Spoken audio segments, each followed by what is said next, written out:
When I woke up, the sight of a hospital room with white curtains fluttering in front of me spread out.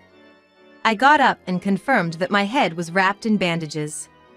There was a strange discomfort, as if the shock of hitting my head had scattered fragments of my memory. The feeling was bizarre, as if the pain all over my body from falling down the stairs had been a dream. Eventually, a doctor entered the room and asked if I could remember what happened before I lost consciousness. When I clearly answered that I had fallen down the stairs, the doctor showed a relieved expression. It seems there was no major damage to my head or brain from the tests. I had been unconscious for just a few hours, and apparently, my husband and my son Daniel had called the ambulance. The shaking wasn't that big, and everything else is okay, the doctor informed me. So, it was just me getting startled by misstepping. Suddenly feeling embarrassed from the relief, I couldn't help but give a wry smile. Then, I realized that my family, who should have been with me, was nowhere to be seen. When I asked the nearby nurses about my husband and Daniel, they began to exchange glances. One of the nurses hesitated before speaking. "Well, it's hard to say. My name is Luna. I turned 45 this year. My father used to teach drawing. So, from a young age, I was taught not just how to use a brush by my father at home, but also manners. Influenced by my father, who was a teacher, I blossomed in my talent and dreamt of opening my own school someday, just like him. Perhaps it was due to learning from my father. But I had confidence in my drawing.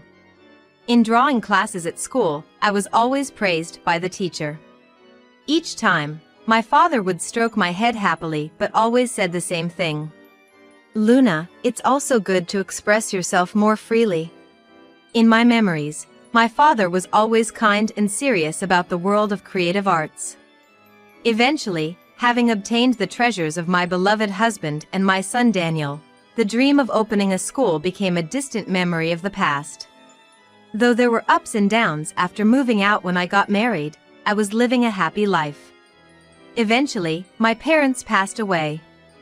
Being an only child, I was at a loss on how to handle the now empty family home, but after discussing with my husband, we decided to move back to my childhood home. Living in the home I shared with my late parents, now living with my husband and Daniel, I felt profound happiness. The school I learned from my father as a child was untouched, spared from becoming cluttered with unnecessary items, as if time had stood still since then. My father, until his death, seems to have taught the neighborhood kids in this studio. My mother, who was left behind, apparently cleaned this studio regularly that my late father left behind. "Luna, sorry, but could you move aside a bit?" My husband said, as he placed some cardboard boxes in the corner of the room that used to be the studio.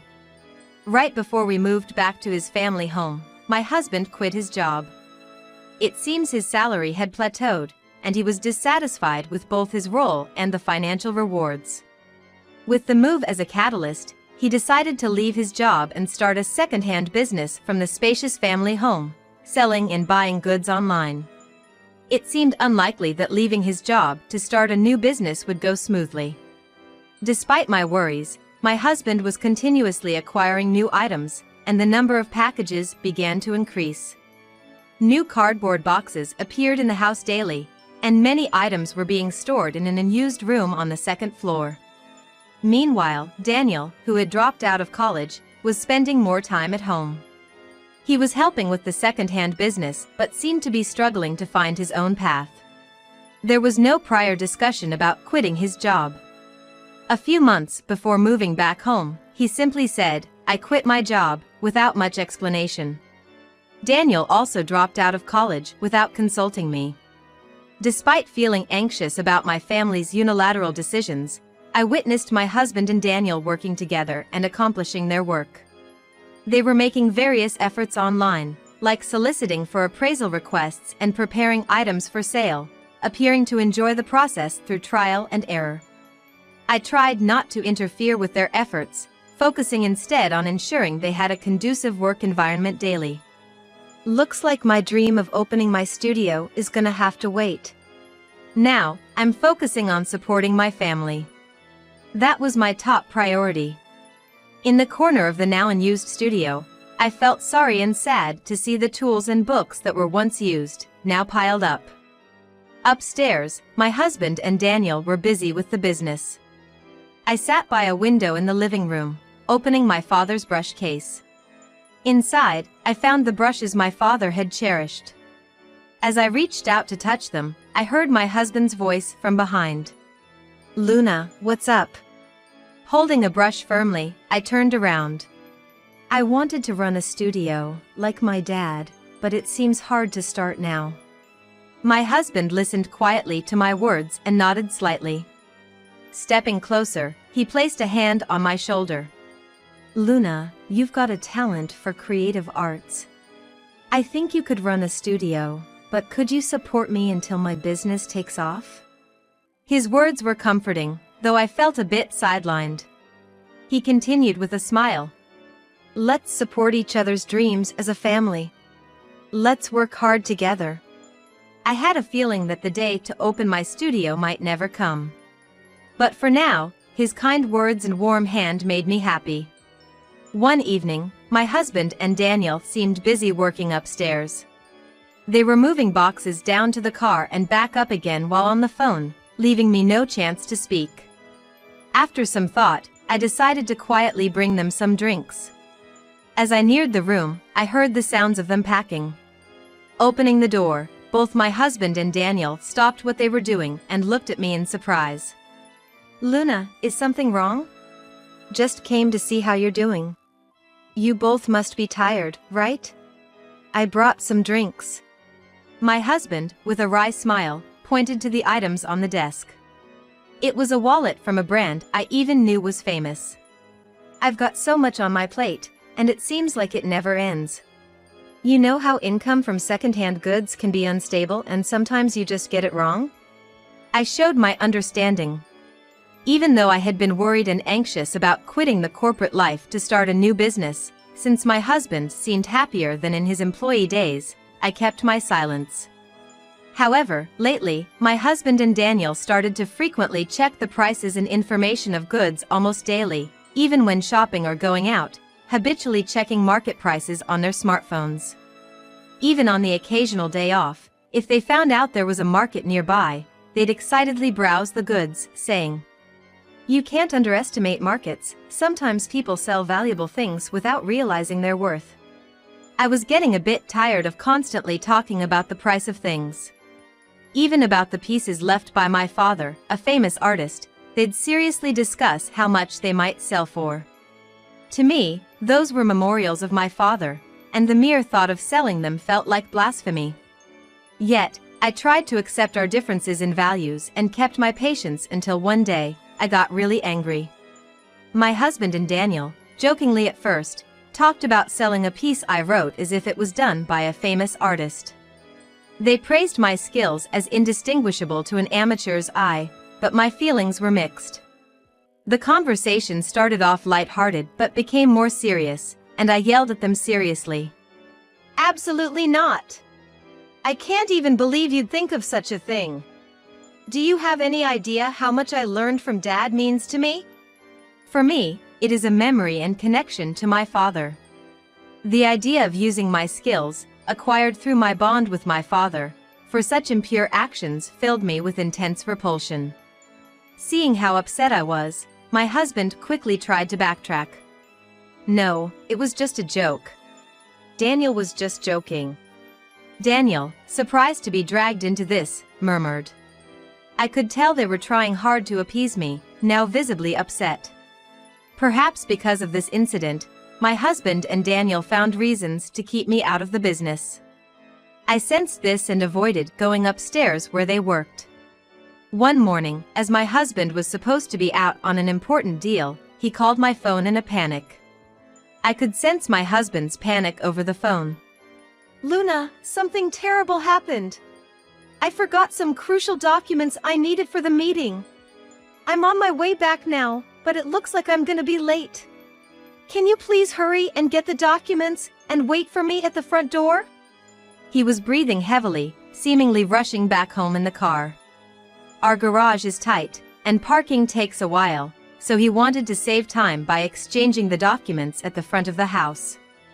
He wanted to save a bit of time by stopping in front of the house to hand off the documents. I can't get through to Daniel, who's supposed to be at home. Maybe he's out, I don't know, but there are some documents on the desk upstairs, so please bring them all. And really, don't look inside the documents, they're very important. After saying okay, there was a few seconds of silence before my husband emphasized, really, don't peek inside. I wouldn't look at work documents anyway. I replied, feeling slightly offended that he seemed not to trust me. Despite this, I went upstairs for the first time in a while and opened the door. I was shocked by the mess that greeted me, with hardly any space to step. Daniel, whom I thought wasn't home, turned around in surprise at my visit. When I explained I was there to deliver some important documents for my husband, he pointed at the desk, then went back to staring at his computer screen. Oh, sorry. I was so busy I didn't notice Dad's call. The documents are all together, so could you take all the ones in that envelope? Seeing Daniel scratch his messy hair and quickly type on the keyboard with an annoyed look, I felt a bit annoyed myself. But remembering that time was running short, I steeled myself to get going. Just as I grabbed the envelope and was about to head down the stairs, I heard the sound of a car slamming on the brakes outside. I panicked, thinking it was my husband, when suddenly a sharp noise came from the wall near the stairs. The moment I realized it, my feet wobbled and I lost my balance. I tumbled down the violently shaking stairs and finally came to a stop, groaning in pain from the intense discomfort all over my body. My vision started to dim and blur. From afar, I thought I could hear Daniel shouting my name. Soon, his voice and all other sounds seemed to be drawn into a distant world, and my consciousness faded away. At that time, I had lost consciousness. And I believe I was dreaming. It was back when my father was still alive, drawing together in his class. With a gentle voice, my father said, "Luna, you draw beautifully." I asked my father, "What's your favorite work, Dad?" He quickly showed an art with the meaning of hope. As long as there's hope, you can face any difficulty. Life always needs hope. His strong words and smile stayed with me. When I woke up next, the sight of a hospital room with white curtains fluttering in front of me spread out. I sat up and confirmed that my head was wrapped in bandages. There was a strange discomfort, as if the shock of hitting my head had scattered fragments of my memory. It felt bizarre, like the pain all over my body from falling down the stairs had been a dream. Eventually, a doctor came into the room and asked if I could remember what happened before I lost consciousness. When I clearly answered that I had fallen down the stairs, the doctor showed a relieved expression. It seems there was no major damage to my head or brain from the tests. I had been unconscious for just a few hours, and apparently, my husband and Daniel had called an ambulance. The shaking wasn't that big, and the house is okay, the doctor informed me. So, it was just me getting startled by misstepping. Suddenly feeling embarrassed from the relief, I couldn't help but give a wry smile. Then, I realized that my family, who should have been with me, was nowhere to be seen. When I asked the nearby nurses about my husband and Daniel, they began to exchange glances. One of the nurses hesitated before speaking. Well, it's hard to say. I tilted my head, watching the young nurse struggle to find her words. Just as the nurse was about to speak, a police officer quietly entered the room. The nurse's expressions changed, and they quickly made way for the officer and left the room. Suddenly feeling scared, I blurted out, "Huh? What?" as a tall police officer sighed deeply and said, "It's difficult to tell you this, but..." I instinctively tilted my head. The nurse before had used a similar kind of word. An unpleasant feeling was spreading through the hospital room. Right now, your husband and Daniel are at the police station being questioned. With a puzzled look on my face, not understanding what he meant, the officer began to explain gently. When the ambulance arrived, the rescue team that entered our house had called the police. I was unconscious and unaware, but apparently, at that time, instead of being concerned for me, my husband and Daniel were behaving suspiciously upon the police's arrival. When the officer asked to see the staircase where the accident occurred, my husband hesitantly refused, asking, "What's the reason for that?" Actually, we've been monitoring the two of them for quite some time. Monitoring? What do you mean by that? The officer, ignoring my husband and Daniel's objections, went upstairs. After searching the house, they found counterfeit brand goods and forged certificates, leading to their immediate arrest. Before you fell down the stairs, you were asked to bring some documents. Those documents were forged appraisals. As I slowly grasped the meaning of his words, I felt the blood drain from my face. Was the officer suspecting me of being an accomplice in creating counterfeit goods like them?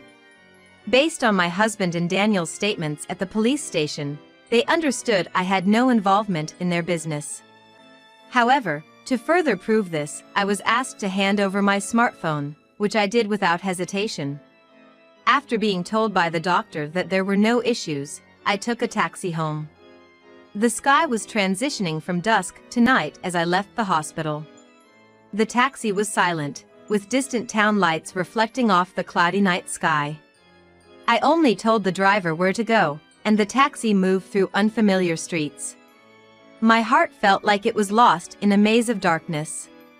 Suddenly, happy memories flashed through my mind. Daniel, when he was younger, used to hand me his school textbooks, notebooks, and various other items that needed his name written on them. When I was busy with the dishes and couldn't help, my husband would laugh and suggest to Daniel, "Mom's busy right now, should Dad write it instead?" "No, I want Mom to do it because her handwriting is so beautiful." While I was washing the dishes, I'd tell them to leave the items on the table, and I would write on them later. My husband, with a mischievous look, would then pick up Daniel's notebook. While Daniel was in the bathroom, my husband, making a teasing face, would say, "I'll copy it perfectly for you," and mimic my handwriting to write the name. After his return from the bathroom, seeing his name already written in the notebook, Daniel would smile broadly and thank me, "Thank you, Mom." Daniel's smile back then was so bright, it squeezed my heart. As the taxi passed through the town, my heart was wrapped in sorrow. I closed my eyes quietly, wishing that when I opened them, everything would just be a dream. I wished I could go back to those times and scold my husband, putting off the dishes to write Daniel's name in his notebook myself. Why did I remember such a trivial thing from the past now? Where did everything go wrong? My emotions were like waves, drawing in despair and sadness, then pushing them away. Amidst this, I started to wonder if my husband and Daniel had their reasons.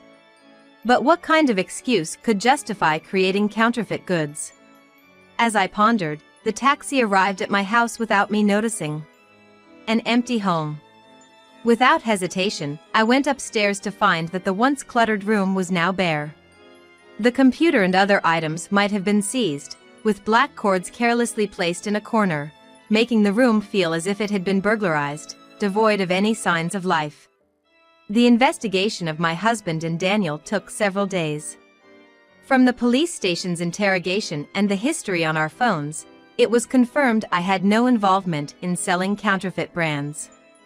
Not only that, but it was also revealed that the two of them had been secretly making counterfeit brands without my knowledge. The officers treated me with sympathy, taking only a simple statement. Both of them are desperately arguing that you're not involved.